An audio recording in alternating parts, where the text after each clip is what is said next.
how did I get to this point? It's crazy. Your profit margin is just like insane. To get to 10 million to 100 million. Is that revenue or subscribers? Revenue. That's crazy. The NBA and the NFL, they need younger fans. 18 million people saying, yes, I'm interested in this. We just got health insurance. 401k, I don't know what that is, but I have it. It's gone from like the Jesser YouTube channel to Jesser Industries. I was just stacking the money. What happens next? Like, what happens to the way we watch sports? Oh, wow. That's a good question. And so today with 18 million subs, like what does the company look like? Because you also recently hired a president. I did. Which is Shout out to my boy, Zach. Yeah, Zach. he's awesome. But that's like I don't know how else to say this, but that's like a real adult employee. He's the oldest employee probably. Yeah, but Zach's he's like a president who comes from, I think he was at Spotify beforehand, right? Like that's like a real. Yeah, it's definitely. I don't know how else to put that, but like that's like a grown up hire. You hired a president of your company. What does that even? It's gone from like the Jesser YouTube channel to Jesser Industries. Yeah. What does that even mean? And why did you get to a point where you're like, you know what, we need a president? Yeah, so I felt like we got to like 0 to 10 million as a company, but to get to 10 million to 100 million, I was like, I need someone who's very experienced in the business world. And is that revenue or subscribers? I would just say like company, revenue, company value. Okay, got it. Like 0 to 10 million, you felt like you could do that yourself, but 10 million to 100 million, it's like, exactly. So it's just like business opportunities, like outside of them, and then maximizing it is kind of like his goal. And then also he's helping a lot with the content. So it's like now we're like trying to pitch different show ideas with like a lot of NBA players have production companies. So like, okay, how do I pitch them an idea? Interesting. So he's helping with stuff like that, and then just different bigger projects. But I really wanted to have someone who just was like at that level, like who has been in the game and like just knows big companies or whatever. And just like, I want to grow the company as much as possible. So does that take some weight off of you to hire a president? Like, or were there responsibilities that you had that now you get to share with him, or that he takes? Yeah, I think it definitely takes a weight off. I mean, what he's capable of doing, I'm not capable of doing. Like he's like great at networking and just knows like business sense, or like how we should structure our org chart. Like, I don't know. I never went to business school. I'm just guessing with everything. Yeah. Also, like you got your friends coming to you if maybe they want to raise or they want to change in their comp, or like, they're like, hey, Jesser, do we have health insurance? It's like there's all these things that happen when you become a real company. Yeah, we just got health insurance. Yeah, exactly. See, you got a grown up and now you have health insurance. Yeah, we got benefits. So if you want to work at Bucketsquad, we have benefits. It's rare in the creator space. Wow. It is rare. Wow. It's rare because all of us just fell into this and we're like, I don't know. We don't know what we're doing. Do benefits, like 401k. I don't know what that is, but I have it. That's great though. Yeah. I think though, like, it's funny because you have that conversation of like, okay, 0 to 10 million and then 10 million to 100 million.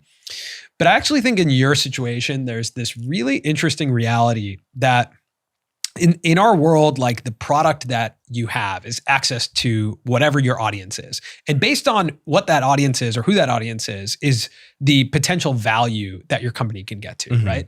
And because your audience is young sports fans, I think the potential value is so high because you're solving a problem for an industry that has a ton of money and needs to solve that problem, right? Like the NBA and the NFL, they need younger fans. Yeah, their problem is definitely because Gen Z is smaller generation than the generation before, and they watch less of sports. And it's like, that's my audience. Yeah, it's like those kids. So not only do you have a captive sports audience, a sports audience also is willing to spend money, right? Like when you grow up playing sports, your parents will buy you equipment, or like if you play basketball, you buy shoes, you buy a jersey, you'll buy. So like you have a crop of people where the financial decision maker is the kid, but the financier is the parents, which is a great scenario.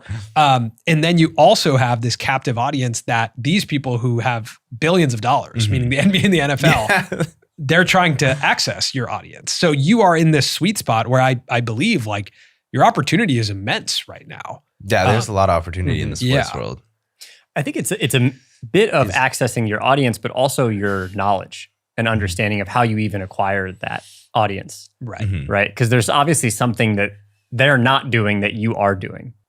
What do you think it is about what you do that does actually attract that young sports fan that maybe the NBA hasn't done to date? I think my content for those kids is just so much more like relatable, and like kids don't really watch like full games anymore. They like highlights, so they like the fast paced stuff, and like the YouTube content is just faster paced. And then like it's like, for example, I guess like I'm just naturally hyped to see like these players like LeBron, or I'm like, oh my God, that's LeBron. But then if you watch any video, it's like just an interview with LeBron, just asking him questions. But then it's like it's just so much more relatable, and it's like I've been blessed enough. A lot of the videos are like what kids would dream to do, like go to 3 NBA games. Yeah, that's like a dream. Like, and I've had parents come up to me and be like, "Oh, my son made me watch your videos, and like we went to 3 NBA games in like 30 hours. We've been flying everywhere, and like wow, the NBA should make like a. They really want to do it. They do. They're just like the videos. They want to do what you've done. I was gonna say if the NBA did like partnered with an airline and did like a package. With an airline. It's like, we'll get you to 3 games. 250 people in a commercial airplane could pay some,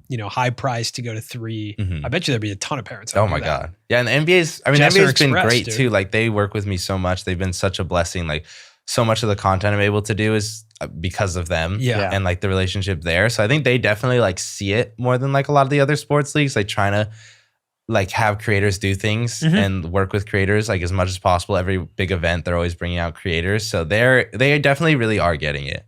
Yeah, I think the NBA was quicker to understand social than anyone else. But I do want to just go back to something you said that I think is really important, is that you bring the childlike wonder back to sports, where it's like LeBron James is a superhero.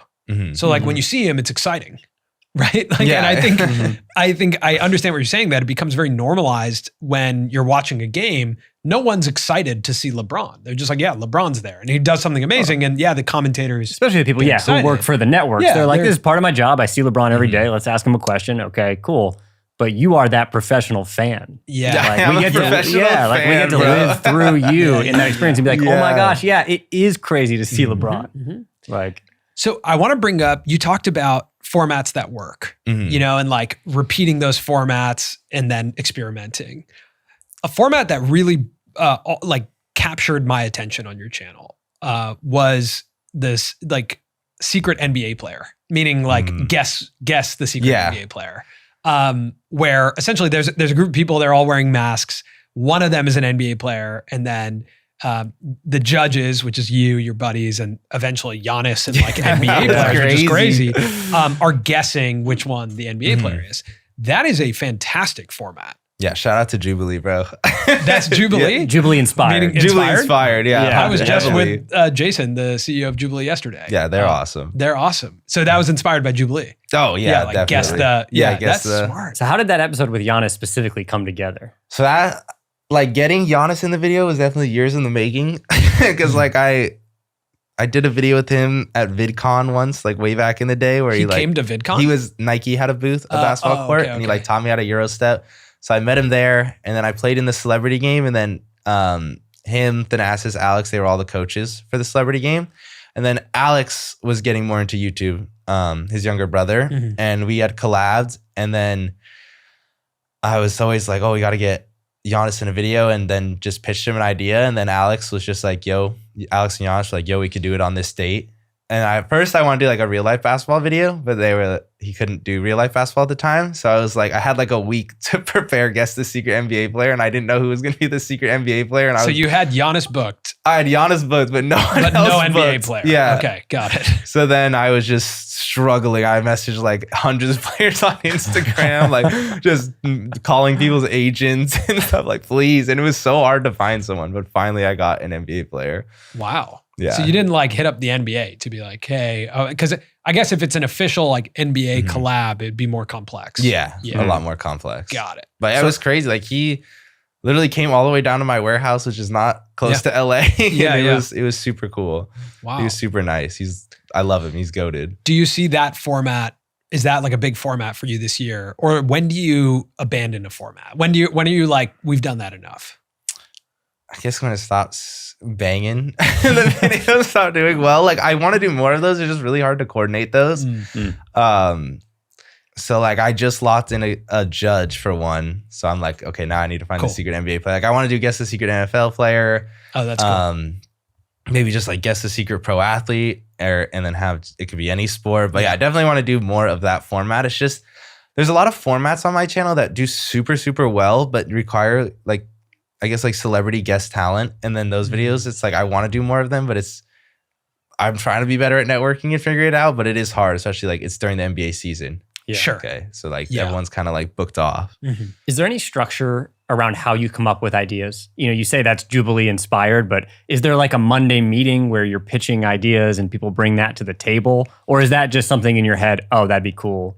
Yeah. So the team we have just like a ideas meeting, and then everyone will just come with like 2 ideas fleshed out. And a ton of great ideas have come from my team that I never came up with. We don't do that every week, but we try to do that more often now. Mm-hmm. And then the great ideas will come from that. And then I'll always just be thinking of ideas all the time. And then it's just a mix of the 2 for ideas.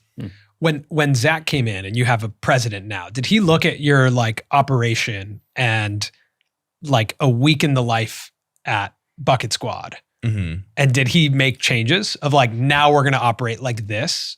No, not really. He was like, okay, coming into this business, like the content side of it is doing extremely well. Like I'm going to try not to touch that at all. Just like let you guys do what you do. Like he's not really involved in production besides like helping getting collabs. Yeah.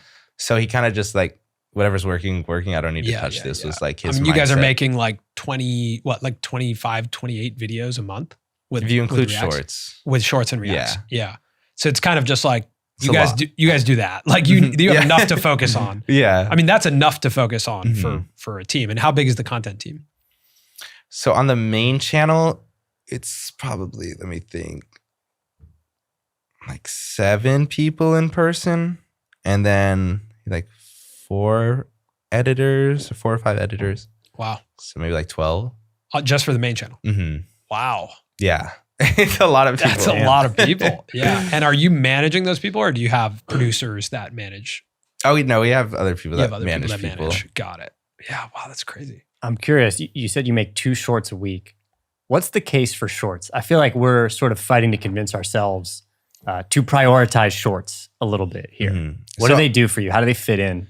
Well, for me, shorts are just like, I would have never been at 10 million subscribers, 18 million subscribers without shorts. Like shorts carried my channel past 10 million subscribers. So like for me, that's why I wanted to do it. Cause I was like, okay, I want to get to the 10 million mark, like a lot of subscribers. And it's funny because like I feel like I've heard on y'all's podcast is a lot of creators feel like the subscriber number is a vanity metric or whatever, but it's like brands don't feel that way. Yeah, that's true. So that's why I feel like it's still valuable. But I mean, it's really just like, do you want to get more subscribers? Then you should do shorts. And now it's interesting, like seeing everyone go into dubbing is like the next phase. And it's like, if I could dub my shorts, then people people see shorts way more than videos. Like they get so much more views. So it's like, if I could do shorts in other languages now, then people will see me in that language, then see the long form. So I guess if you're dubbing, that could be a case of like going hard on shorts. So you could like, once you do go into the other language, there's a way for people to find you easier is a way to look at it. But I mean, I struggle with it too, because I was posting like 5 shorts a week last year in Q4. So, but now I'm going down to 2. Yeah. What makes a viral short? Or like for you specifically, do you have like, because I watched the one where you, we were talking about it this morning, where you throw the football over the house. That's funny. Like, yeah, I think definitely one thing that makes them go viral is if you don't have any speaking in it and it's like physical comedy, because then all the languages, because those videos, like my shorts that have the most views, those over the house football throws, I have so many views from India. Really? Yeah. Maybe that's why I like it. Yeah, it's just something in my DNA that makes me like that short. They're language agnostic. They don't even need dubbing. Exactly. I mean, it's why Cobby Lame is like so I popular. mean, blowing up the basketball is another great one. Yeah. It's a great short. Where it's just like, oh yeah, you could turn the sound off and I'm just going to watch until you blow this basketball up. I feel like most of my viral like shorts, it starts with like a question and then the video is just answering that question. And people just want to know the answer. It's like, and it can be the dumbest stuff too. It can be like, how many layers of tape does it take to stop a human? And it's just 1 layer, 2 layers, 5 layers. And it always ends with someone just getting hurt. Yeah, it is relatively simple. I think that the interesting thing is probably, you know, when I think about, I'm curious your perspective on the future of sports entertainment. Like, where does it go? And is it actually presently a problem, you know, that young kids aren't watching full games? If so, what happens next? Like, what happens to the way we watch sports? Is it going to be like 5 different streams where I can hear you and your buddies doing the commentary for a game? Is it actually everyone's going to watch it in shorter bits? Because it feels like, again, like the NBA, the NFL, a lot of people are trying to solve this problem of like, how do we get people to watch these games? Like, are full games still going to be highly coveted? Or I think the full games will always be there, but to your point, how it's like, oh, you could watch the game while I'm doing it, or how Dude Perfect does theirs. And like, if you haven't seen that Dude Perfect, for those watching, well, you can watch the NFL game while they're doing challenges on Amazon, I think it is. Thursday Night Football, And then they have like the Nickelodeon version for the kids. And I think they're just going to keep doing alternate methods of watching the game. Like even now, Kevin Hart's doing one for NBA. Oh, really? Where he has a separate stream. But it's on TV. It's like a whole channel. That's just an alt stream of him. Interesting. So that will definitely continue to be a thing. I think people will the younger generation will consume on social apps more than TV. So that's what like TV's just struggling, but they're still consuming it, but just not in those long sessions, more like NBA cut downs. Those will get 1 million views a day, like all the time, every day of just the highlights of games. I'm sure the challenge though for the NBA there is that that's not as monetizable, right? Because Yeah, like the live game is where big ticket advertising gets sold because it's eventized. It's like everyone's eyeballs are on this live game. It's you need more Super Bowls, right? Like highlights of the Super Bowl are not as monetizable as the Super Bowl. Yeah, and itself. I think the NBA is trying, like you see the in-season tournament. That used to be not a thing, but that's like a big thing to sell advertising That's too. true, And like people want to see who's going to win that championship. Do the games need to be shorter? Nah, I don't think so. I don't think you can mess with the integrity of the sport with it. Is that I also just don't find that NBA games specifically are that long. Like No, at the they're end of actually- games, they're when you actually go, not they're over before you know it. It's more like NFL games are pretty NFL long. games They're are long. Do you think those need to be shorter? Or, and like, because I'm also a purist. Like, when I watch sports, like I grew up on watching sports. Like, I want to keep them as is, but I also look at like this next generation that's would prefer to watch Jesser than a full NBA game. How does the NBA? Yeah, I feel like you adjust can to never like adjust with that type of things, like the nature of the sport. Like Yeah. it has to be what it is. Also for like records and everything. And I don't think they would ever touch that. But I think it is a real challenge. Like it is for the big giant sports leagues. They're really trying to figure it out. But I mean, they do a great job of posting content on social. They all are like the NFL and Taylor Swift. They're like attacking that. Like they're doing a great job. I mean, dude, what a moment for the NFL. Like they couldn't. That's like. They brought up Taylor Swift so if much. we find out in like 3 years that was actually a brand deal. Oh my God. Like the NFL pitched and they were like, listen, Taylor, you're going to date one of the stars that's going to make it to the Super Bowl. Like Imagine. that's like, the storyline is unbelievable, but like the NFL insane. can't bank on this storyline year after year unless they start, crafting these. Yeah, I think so. The leagues are doing the best they can. Like they're like NFL's got, or I don't even know if that's the NFL or Amazon. I guess it would be Amazon more than the NFL. Like doing the Dude Perfect stream or like. Yeah. I think they are trying their best to figure it out, but it is hard to like get people to watch full games. I think what I like about NFL, because I just got into NFL this year, it's like I like that all the games are on Sunday. So I got Red Zone, and it's like constantly the best moment of each game. Like I love watching NFL Red Zone, but the full games, unless it's like my team, I'm not or it's like playoffs, I'll watch all the full games. But I just watched the like the Pro Bowl weekend, the skills competition for the NFL. And it's like, it's interesting, but some of it is just continuously too complex. Like what you just said about shorts being like, it's a really simple question. And when you look at like destroying with one-on-ones, that's like, he boiled something down to a really simple form. This guy is going to guard this guy. One of them is going to win. Yeah. And then it repeats over and over, right? So there's like, it's basically he's introducing a question. Two guys line up, who's going to win? You got to watch, right? And so I think that the NBA, the NFL, as they look at like ancillary content, shoulder programming, how to get new viewers, like everything you've said in this conversation is something that programming people or people at those leagues should be thinking about. Okay, we have to feed our core fans, right? And we have to attract new viewers. Yeah, right. It's the same thing it's as the earlier, exact same thing, right? Like it's we're all in the same business. We're all in the business of capturing audience, and I feel like they have a lot to learn from people like yourself and D. I think the biggest competitive advantage for creators is that we can change the format. It's like you can't change the length of an NBA game or an NFL game. You can't change the rules. But D has no problem getting people together and doing a one-on-one competition to win money. Right? Like we have the option to make all of these mini games that can be experiments that will reach those new audiences. Yeah. Right? Yeah. It's definitely interesting. I'm curious when you think about like from 10 million to 100 million, what does it take to get there for your company? Is it, building out products? Is it building brands? Like what comes alongside the media? I feel like it will never be off ad revenue getting to that point. Yeah. So it has to be those different things. So it's like for me, hopefully it's like trying to get Bucket Squad apparel as integrated into the basketball community. It's just like, yo, that's a dope basketball brand, not that's Jesser's merch or anything. So like trying to build that up is like the main thing, is like building as a legit brand. Like our products are amazing, just doing that. And then, other products, like we're doing a hoop. I was telling you about, we're doing a mini hoop in Walmart, and that one's like Jesser branded. So that's going into Walmart. In Walmart. Oh, wow. Cool, man. Let's go. That's cool. That's awesome. Yeah. Dude. I mean, that's crazy. When is that happening? Mid-April. We're going to have soon. that. Yeah. So Can that you- will be can like you send us Jesser one? branded. Oh, yeah. You guys can have one. okay. You got to put it up there. Yeah. So you have It'll a be the background Jesser of every branded video. mini hoop. That's Yeah. cool. In all Walmarts? It's, I think like half, because a lot of the Walmarts are like grocery stores. Okay. Yeah. But so I have to do well with that product. I'm like, I have to sell this out, because if I can sell it out, I could get multiple products. Yeah, maybe. Yeah, you have So- to send us one. Yeah. Oh, send us one. 100%. That's Yeah. cool. Can you talk about the shoes or no? But Bucketsquad Shoes? Yeah. Yeah, I could talk about them. Because that, like, I saw those and I was like, oh, those are cool. Mhm. And that's hard. Like basketball and shoes. So they were not Yeah. they were not basketball shoes. I will say Okay. that. They were trainers. Okay. And then for that, a company approached me, Soul Savvy, and was like, hey, would you want to do your own shoe? And Yeah. I was like, of course I want to do Obviously, my I own wanna shoe. do my Who doesn't own. want Yeah, to do yeah. their own shoe? And then they made a shoe for another creator before that too. But yeah, and then did the shoe, got to like pick out all the materials, all the little details Yeah. to make it special to me. And then that was just super cool, because it's like all my idols have shoes Yeah, of course. that I look up to. So Yeah. I was like, I got my own shoe. Do you see that as becoming like a big part of what Bucket Squad does? Shoes?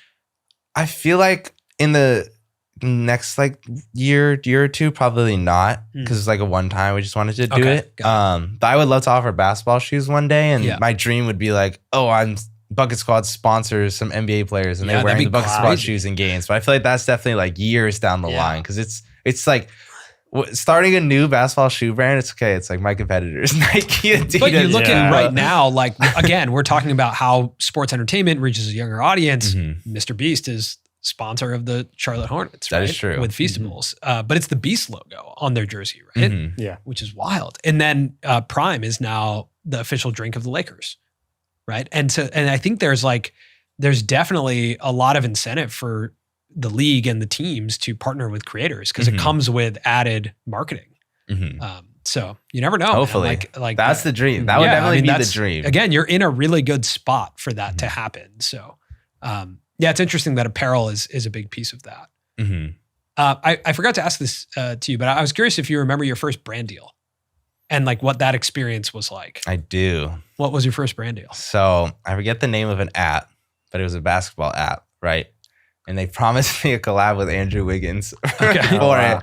it. And then like they were like, it was the day to shoot, and they were coming to my house for it, and they were like, oh, actually Andrew Wiggins couldn't show up. So I still had to do this ad, and the whole video was like a skit ad for the company. Oh, the entire video. And I got paid like absolutely nothing. I was like, oh my God, I get to make a video with an NBA player. Like, oh, this is gonna be the best thing ever.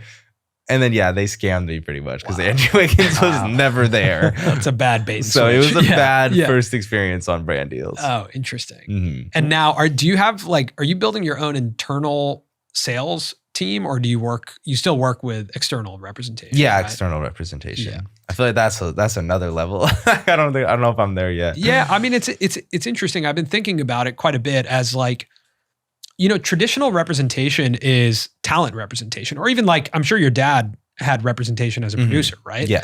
Where it's like, here's a single person that we represent to go do a craft. But what's interesting is we're actually building companies. Mhm. So now we have representation that represents our whole company, kind of, Mhm. right? What's interesting is like I work with Knight, right? And then all the brand deals, anything YouTube Yeah. related, that's all them. But then like I'm like, apparel is like my thing. For sure. Yeah, so of it's course. like Yeah. carved But you out have too part much of the business. overhead, to deal with. Like you can't really pay a high percentage to a representation when, like, you get a brand deal. Let's say you get a 100K brand deal, Mhm. right? You named 15 people who work on your main channel. So you got to pay their salaries too. Yeah. So like you're also paying the representation a commission, but they're taking commission off the top. So now you have, 85 to spend on everything. And you have so much, you start to get so much expense that's where I get curious if creators are starting to think about that. Now I would say like, I think no matter what, you're paying a high fee for someone to help you do sales. But I've just been fascinated by that thought of like how partnerships come together in the future of this, because we're not just talent getting placed into a movie or getting placed into a thing. We're like, it's a whole company. It's a whole company. It's not like, it's interesting. It is very interesting. Yeah. Do you have a dream collaboration in mind that, if you were able to get that collaboration with a certain format, a certain concept, it would be your most watched video? Yes.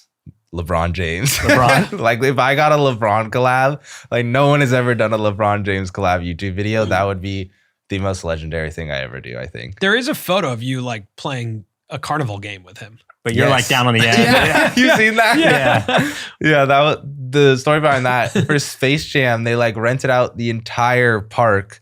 Was it Universal? Yeah, Universal.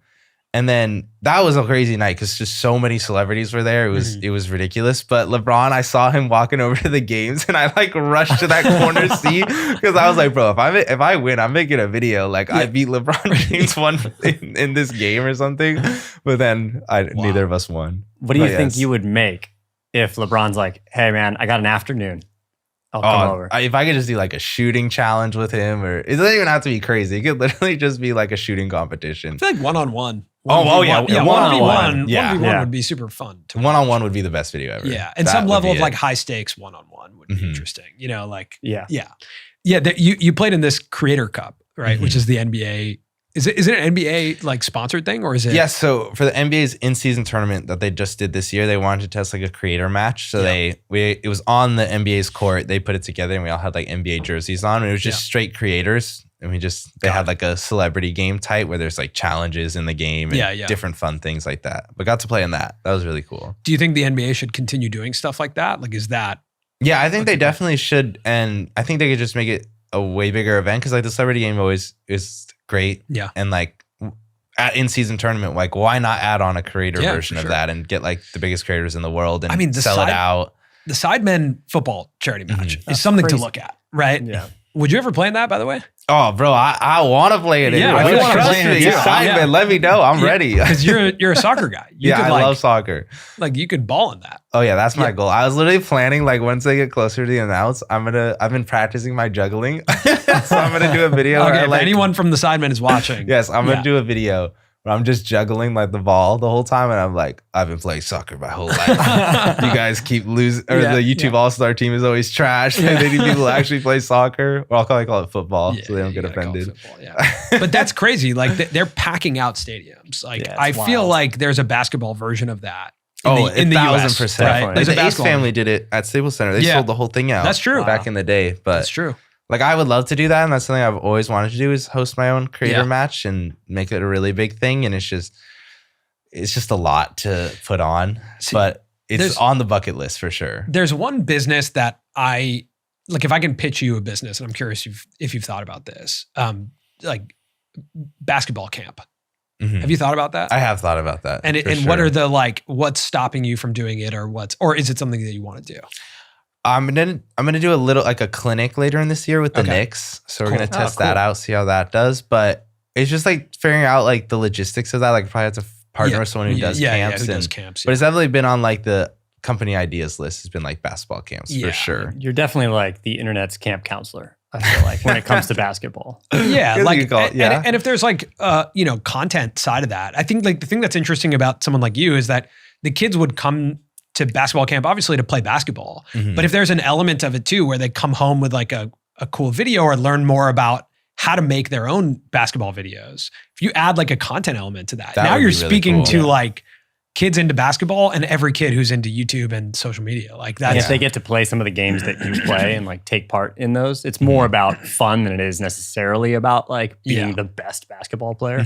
One idea I always wanted to do was like Top Golf, like a basketball version of Top Golf. I thought that would be so fun, where it's like you got the bar food and then it's like the hoop, but it's like a bowling alley. So all the balls come back to you and you could do like 3-point, all different challenges we do in the videos, like Moneyball and all that. And like hoops at varying distances. Yeah, like away. maybe the hoop backs up and like That's the cool. rim I like can that. change sizes and it's just absolutely crazy. I feel like that's a video you should make.